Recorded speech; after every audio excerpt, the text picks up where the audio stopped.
Well, you can get some great home improvement ideas at the Duke Energy Convention Center starting this weekend. The Cincinnati Home and Garden Show kicks off on Saturday. I need some help and here with what you can expect to see, and also to share some gardening and landscaping tips is Bob Bard from Bard Nurseries, Inc. And Bob, thank you so much for coming in this morning. Good morning, gentlemen. I tell you what I've gone to this and I'm just amazed at the displays that people can set up something in the convention center.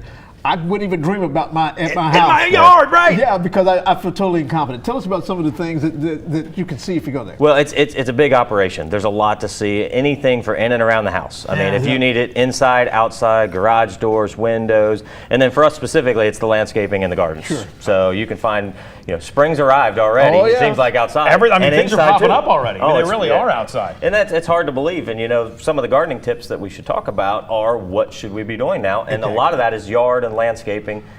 And something we need to really work on. And a couple things you need to look at that you should be doing now is looking at your yard and seeing how thick is the grass. Yes. Do I need to add some grass seed? Because now is a great time that you should be doing that. Okay. So I'd always heard fall, but you can do it as you're heading into spring as well? Spring, going to late winter is actually the second best time. Okay. Fall's the best, but second best time is this time of year. Good to know. The ground's warm right now. We're getting some moisture. Still going to get a day or two probably where the ground freezes a little bit on top. You get that honeycomb kind of look. Right. And then the grass seed sitting on top of that bare ground. It kind of naturally absorbs. Okay. If you have maybe 60, 70% good grass and then there's a lot of bare spots, you need to be looking at some grass seed right now. Okay. And always remember turf tall fescue is the best for Cincinnati. Okay, I'm just going to ask. Always got to remember. Because there's so many different types, but some do better in some environments than others, right? Absolutely, and the turf type fescues are just disease resistant, they're good green, they're hardy, and then our summer droughts. We always have them, so they can handle that pretty well. How do they do with 3 rampaging dogs that are in your backyard? If it's not For raining, instance. If it's not raining,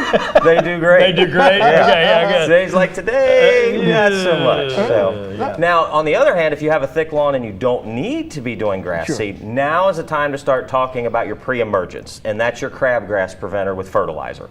So we're going to green up the lawn. We're also going to use that to help prevent weeds. So we know it's a little early. Typically, we'll do this in March, but it's been so warm. We're on the beginning stages, and now's the time to start thinking about that. Is there anything we need to be doing if we have flowers and plants and things coming up now, and we know that more cold weather is going to hit us eventually, to prepare to protect some of those plants and things before we get another cold snap? There's going to be another cold snap. Yeah. We're in Cincinnati. We go from 70 to 20, and we go back and forth. That's just what we do in Cincinnati. Yep. So, there's a couple tricks. If it's going to get real cold and you have some of those bulbs or little perennials, just take a little pot.